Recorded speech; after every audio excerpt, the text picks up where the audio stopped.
Hey everyone, what's up? I'm Jack, this is Jill, and we're the Cynical Siblings. Today we're reviewing WandaVision, Season 1, Episode 6, All New Halloween Spooktacular. Written by...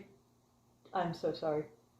I forgot you were doing a thing. I gave you the heads up. You did.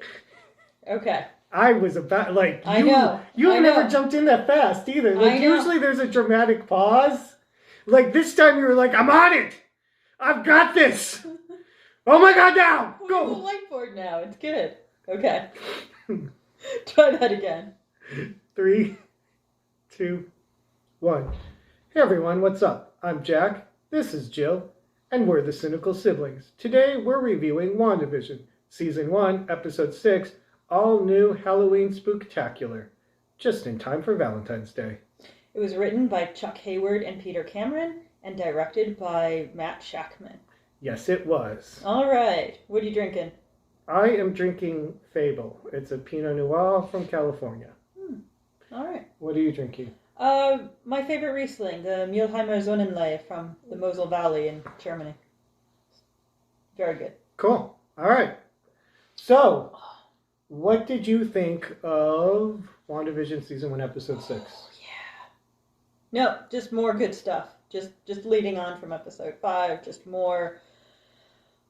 Wow. So many questions. What is going on with that one character? And, where did those other two characters go? And, how is the other character going to show up? No, I know what you mean. Right? Where are those characters? And when will those characters be there? And when will the other character interact with the first character? Right. Yeah, no, these are questions. And what is that one character hiding? What is that character hiding? Right? Yeah, no, these are great questions. Mm-hmm. These are, at the very least, questions. They're definitely questions. What did you think about it? I enjoyed it. Yep. Okay. Yeah, okay, so that was our spoiler-free review. There were no spoilers there. Absolutely none. We didn't even name names. If you haven't watched the episode and you don't like spoilers and you're watching a review... Why? Right.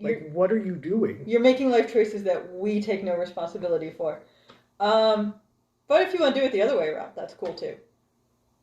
Yeah, I mean, if you want to watch a review before you watch an episode to see what the show is about, this is the best place to go for that. Absolutely. All right, so what did you really think of WandaVision? Season 1, Episode 6. All New Halloween Spooktacular. Just in time for Valentine's Day. Thank you for reiterating. No problem. That was necessary. It was totally necessary. Anyway, yeah, for real. I really want to know, what's going on with Hayward, because he started as, What do you think about the siblings? Do you think that they've got a good sibling relationship? Can I finish the thought? Oh, sorry. Uh-huh. That's what I think about the sibling relationship. Do you think that they fought the way that they should? Oh my god. Go ahead, sorry. Keep going. Brothers, Yeah, what is Hayward up to? He starts out as this, affable character, affable enough, and now, things are going really weird, so I'm wondering about that. I have so many question marks around Agnes, because she still keeps showing up in, really convenient ways that don't make sense, but on the other hand, Vision is, gets through to her, and she has a reaction. That Yo Magic commercial was creepy, and I think kind of says a lot. So those are the things I'm thinking about. How about you? Love seeing Quicksilver back. Quicksilver is one of my favorite characters. Yeah, what was your thought about the sibling relationship? No, I'm glad you asked. I have a lot to say about sibling relationships. That's nice. Anyway, my point... I don't have a point. I just want to interrupt him. Is that what was going on there? Maybe. I was confused. Yeah, I bet you were. All right, so I really like the fact that they brought Quicksilver back. I really like this actor, Evan Peters, playing the character. So there's still a lot of confusion about what's going on with that character, but I really like the interaction between Wanda and Pietro in all of this. I really do think that they start to give them a family relationship that we really didn't see.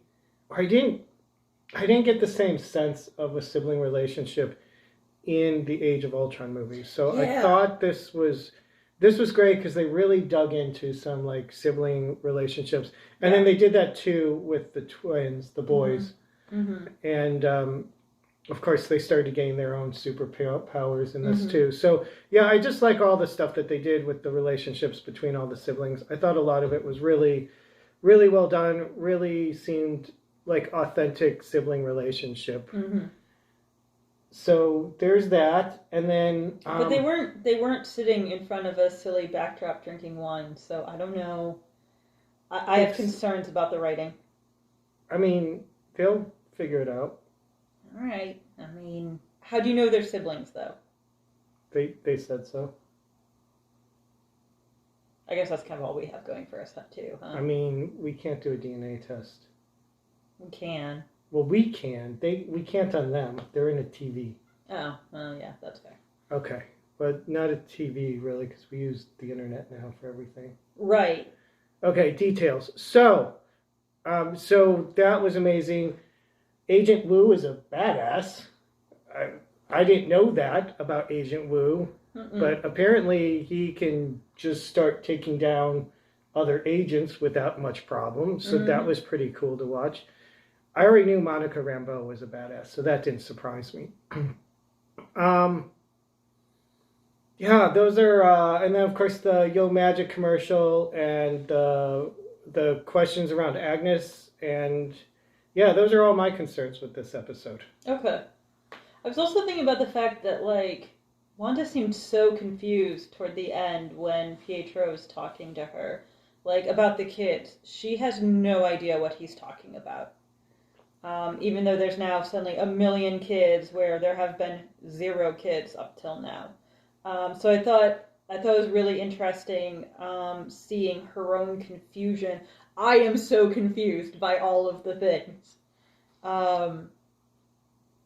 Still trusting Marvel to have some way that this all fits together, but it's really interesting that Pietro just kind of knows what's going on. Yeah. You know, like he isn't affected really, except for the fact that he's alive, which he does appear like he's dead at one moment. Yeah. So is she seeing through her own illusion, or what's going on, or just reliving a memory? Yeah, that's really confusing. And then, you know, during that conversation that she's having with Pietro there in the town square, she brings up how alone she felt, just this immense solitude. And then I guess just all of this happened, or she doesn't, I don't, the conversation kind of gets interrupted by the fact that Vision has stepped outside of the energy field. Which is pulling him apart. Right. Which doesn't totally make sense, because when we see his corpse at the end of Infinity War in Wanda's own, like, hallucination, I guess, at the end of episode 4, and then in the surveillance footage in episode 5 of Wanda taking his corpse out of SWORD headquarters. Why he was at SWORD, I'm not clear on. S.H.I.E.L.D. would make more sense. S.H.I.E.L.D. doesn't exist, I think, right now. Right. Has it? I know in the S.H.I.E.L.D. TV series it's been reformed. Right. But whether or not that's canon, I think is still in question. And how that affects the overall MCU, I think is still in question. So I think there's a lot of questions about S.H.I.E.L.D. right now. Yeah, it is weird that, like, between Infinity War and Endgame, we had the blip, and we see the 5 years at the beginning of Endgame, but we don't have, like, character arcs through it. So, like, all the things that I'm thinking about are still, like, pre-Infinity War. I'm having a hard time, you know, getting the lay of the land back. Anyway. So, yeah, she doesn't seem to totally know how she got there or how this is all happening. Oh, and that's what I was saying, that, like, Vision's corpse didn't look like it was coming apart in pieces, right? Like, his forehead is a hole, where this Infinity Stone used to be. But what's this thing with the hex like pulling him back and pulling him into pieces?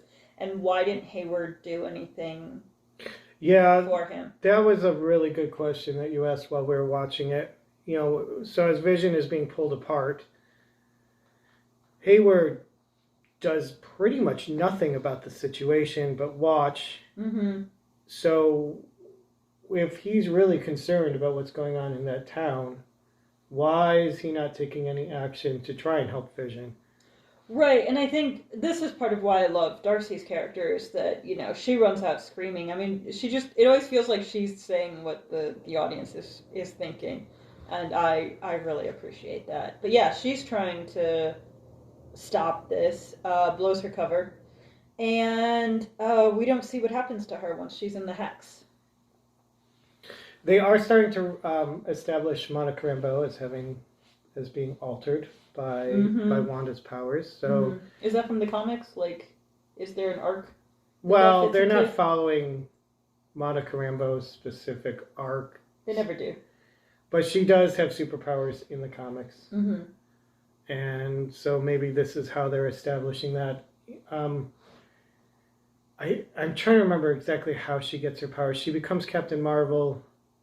Oh, I haven't looked at Photon's story in a long time. Anyway, obviously they're working her into becoming Photon, or I would assume that's what they're doing here. So go wiki Photon. Okay. But not photons. No, the character, the Marvel character. Yeah, don't wiki an actual photon, which is a particle in the electromagnetic. Oh yeah, it's good stuff. Photons are fascinating parts of our physics. They're cool. Just don't confuse photon with photons. Right. I don't know why you need that advice. You don't. No, they do. Everyone needs advice like that. Cynical Siblings helping you out again. That's right. Mm-hmm. Learning the difference between photon and photon. Yeah. Cheers. We're helpful. All right. So let's talk about the Young Magic commercial, because that was creepy AF. Yeah, it was. Who does the shark represent? Or what does the shark represent? That's one question.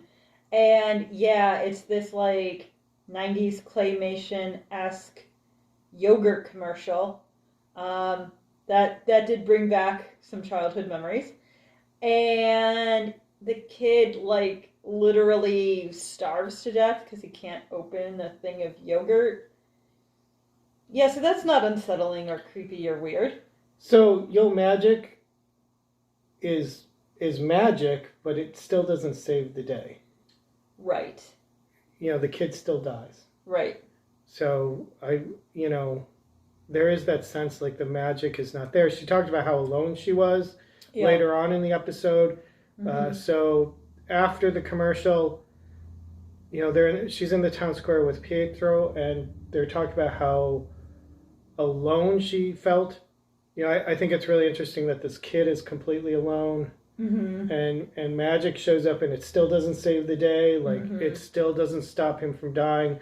The same way Wanda can't stop people from dying with all of her powers.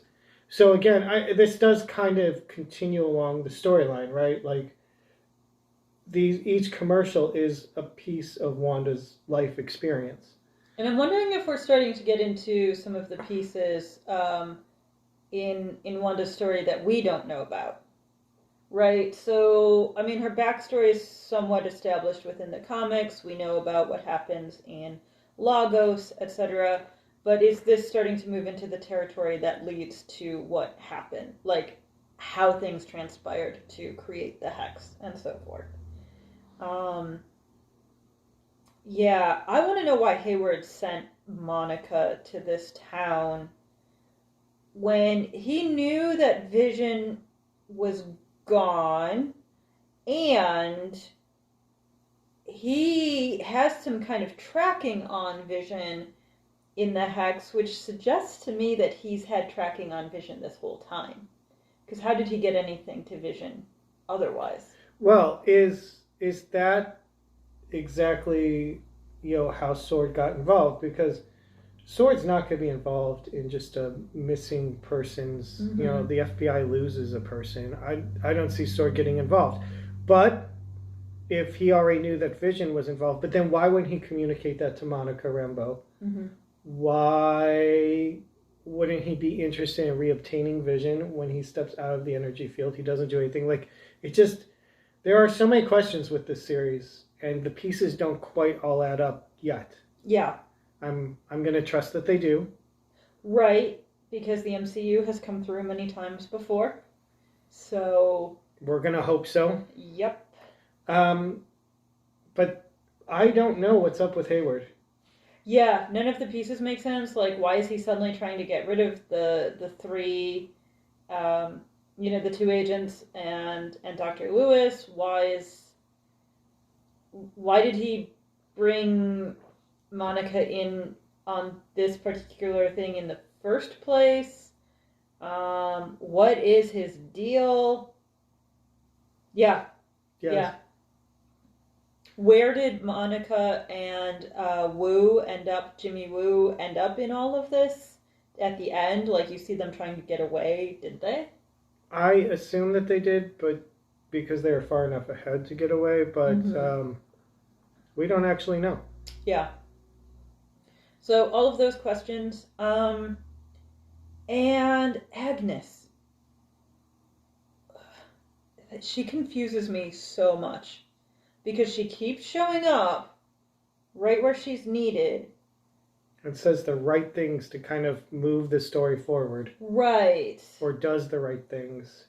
And this brings me back to the question of, why a broadcast at all?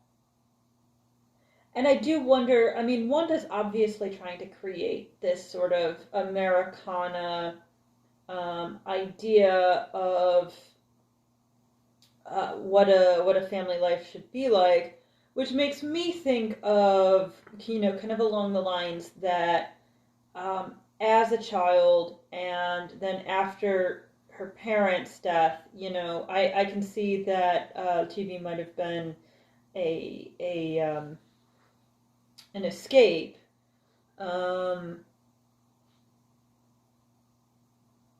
But she also makes a point of saying that their parents would have loved this. So maybe there's some kind of family history of, loving Hollywood and loving the silver screen and, that kind of being a thing in Sokovia when everything else was really hard. I mean, you see two kids getting a dead fish for Halloween. And then they got typhus.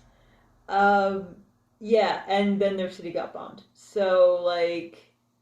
it was a rough year. Yeah. Yeah. Well, we don't know what year that was, but... I'm just saying, altogether, that's rough. Yeah.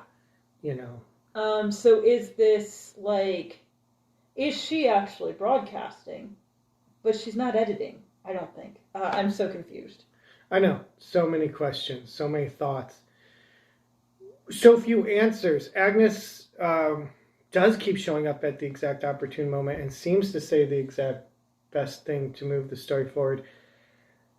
And I'm not sure exactly why. I assume that there's a reason, but maybe not. But I thought for a while Agnes might be possibly Agatha Harkness from the comic books, which is I don't know how to define Agatha Harkness.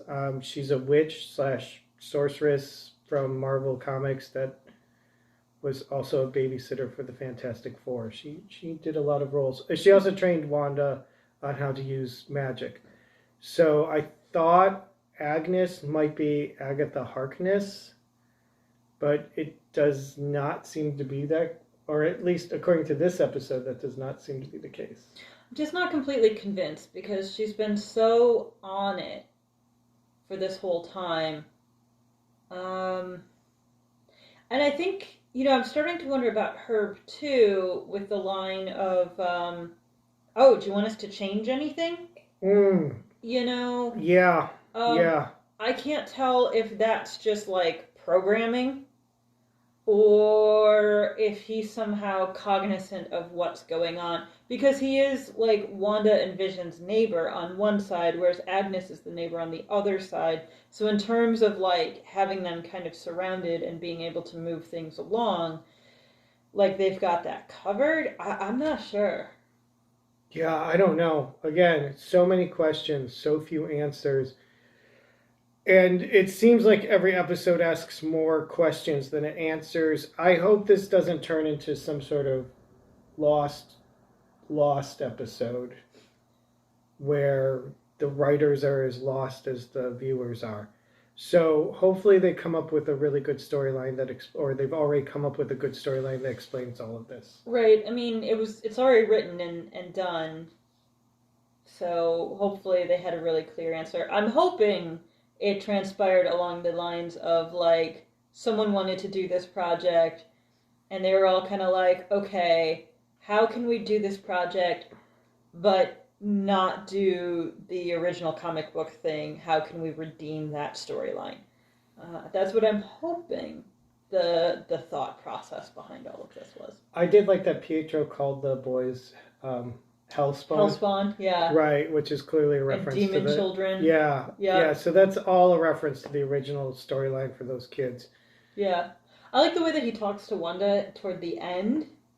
And I couldn't tell if this was genuine because he seems to really know what's going on, or if it was some kind of like reverse psychology, like get some answers out of her. I can't even tell if he's alive.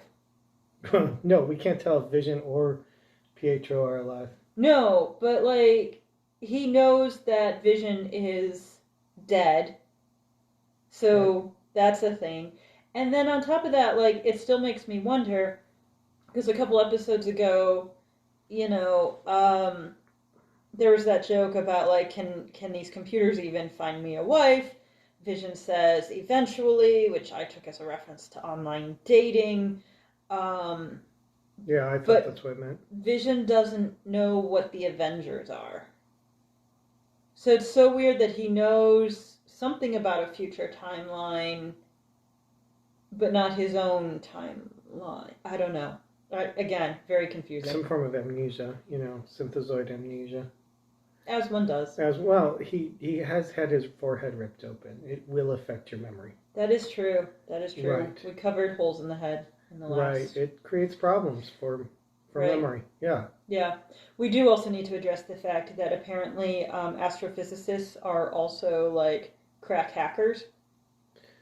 Yeah, this is such a sci-fi trope that the scientist knows all the science, all of it, and knows all the computer tech, all of it, can hack anything.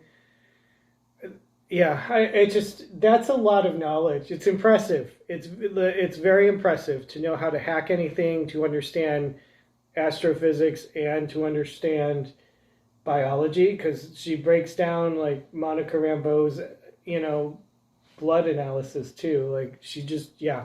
I mean, that one I could be like, okay, if the report has some kind of like says something about changes, like it doesn't. I can read a report and be like, hey, this looks wonky.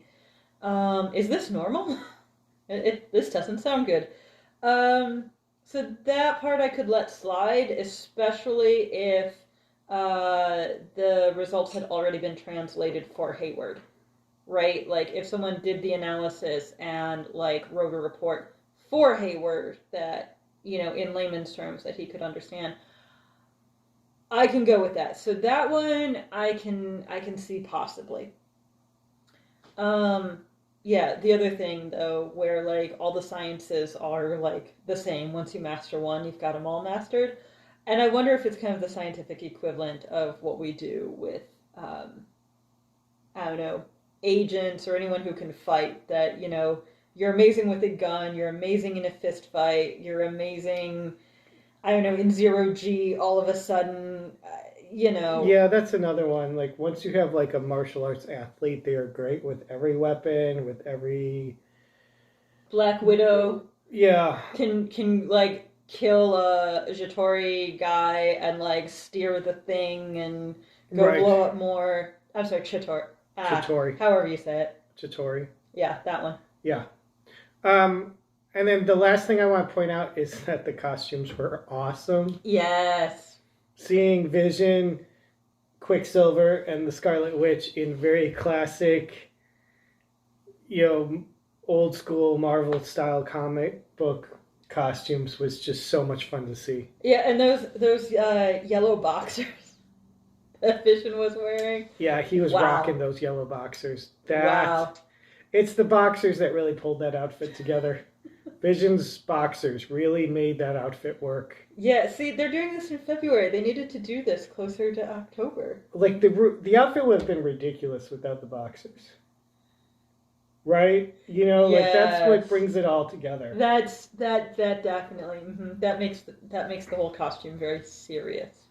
Also, the twins kind of look like Speed and Wiccan, so that was kind of all the little comic book references. Mm-hmm. All right, do we have anything else to add to this? Not for this one. Just so many questions. So many questions, so little time. Mm-hmm. All right, this is our review for Season 1, Episode 6, all new Halloween Spooktacular, just in time for Valentine's Day. Cheers. Cheers.